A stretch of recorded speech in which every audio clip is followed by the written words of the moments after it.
Hey guys, I'm Jamie. And I'm Faith. And today we're going to take you on our journey of cellular respiration. Come on, hop in. Okay, so first what we're going to do is we're going to go through some background information about cellular respiration. So hang on tight and we'll arrive at our destination shortly. So Faith, what is cellular respiration? Well, Jamie, cellular respiration is a process where plants and animals break down sugar and turn it into ATP. So basically, it provides energy for cells to function. Yeah, so without this energy, plants and animals don't have the ability to survive. So the 4 steps in cellular respiration are glycolysis, which happens in the cytoplasm, the intermediate and Krebs cycle, which happens in the matrix of the mitochondria, and the electron transport chain, which happens in the intermembrane space. So does it occur in all organisms? It occurs in all living organisms. So in prokaryotes, it happens in the cytoplasm, but in eukaryotes, it happens in the cytoplasm and the mitochondria. Step 1 is glycolysis. In order for this to occur, you need glucose, 2 ATP, 4 ADP, and 2 NAD+. Its products include 2 net ATP, which is the most important. It's like the goal of glycolysis, 2 NADH, and 2 pyruvate. Following glycolysis, you have the intermediate step, which leads to the Krebs cycle. In order for these 2 steps to occur, you need pyruvate, O2, FAD+, NAD+, and ADP. Together, these 2 steps produce 2 ATP, 8 NADH, 2 FADH2, and 6 CO2. That concludes the background information. We're shortly going to be arriving at the mitochondria. Hang tight. Looks like we've arrived at the mitochondria. Take off your seatbelts and follow us. Here comes the glucose molecule. It's about to be phosphorylated. Here comes the ATP. Looks like we just formed the hexose biphosphate and 2 ADPs. Oh, look, it's about to split. Hey, are you a triose phosphate too? Yeah, It looks like we're about to be oxidized and turned into pyruvate. I know. The NAD is about to be reduced. Here comes the hydrogen now. These reduced NAD are about to go to oxidative phosphorylation. And we can't forget about the pyruvate that are headed towards the matrix. Whoa, that was crazy! Come on, we gotta head the next step. Let's go! Looks like we've entered into the matrix of our mitochondria to begin our Krebs cycle. But before this can happen, we must go through the intermediate step, which is gonna convert our pyruvate into acetyl-CoA. For this to occur, our coenzyme A is going to split apart our pyruvate. Once this happens, our acetyl-CoA is formed. This leads to the Krebs cycle.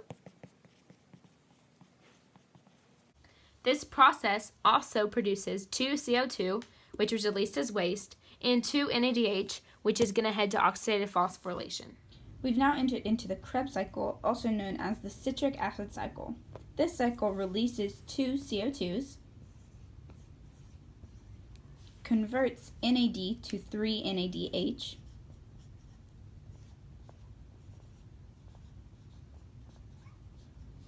converts FAD to FADH2,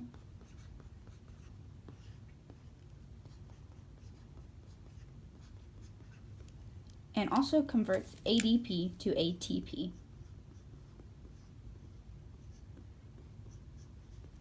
Because this cycle happens for every pyruvate molecule, it goes around twice for every glucose molecule. Now on to our last step of cellular respiration, which is the electron transport chain. For this to begin, our 10 NADH and our FADH2s from the previous steps are going to be oxidized into NAD and FAD. Once this, our H's are going to be split up into protons and electrons. And our electrons are going to move along the chain and they're going to lose energy as this happens. This energy is going to pump our protons from the matrix into the intermembrane space. The concentration of protons is now higher in the intermembrane space than it is in the matrix, which forms an electrical gradient. So now the protons are going to move down the gradient to the matrix via ATP synthase. This movement adds a phosphate to our ADP, making about 26 to 30 ATP. This process is called chemiosmosis.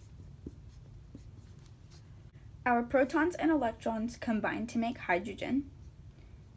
Hydrogen and oxygen combine to make water. And oxygen is the final electron acceptor.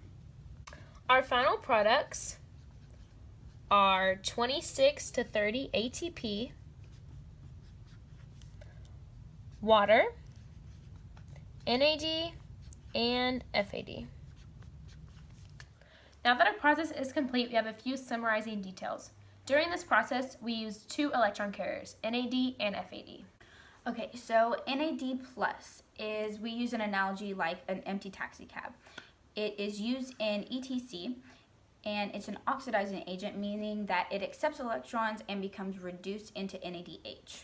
And NADH is used to donate electrons, and it transports electrons to mitochondria for ETC, and is a product of glycolysis and Krebs cycle, and we usually refer to this as the full taxicab.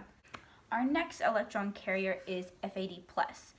We usually refer to this one as well as the empty taxicab.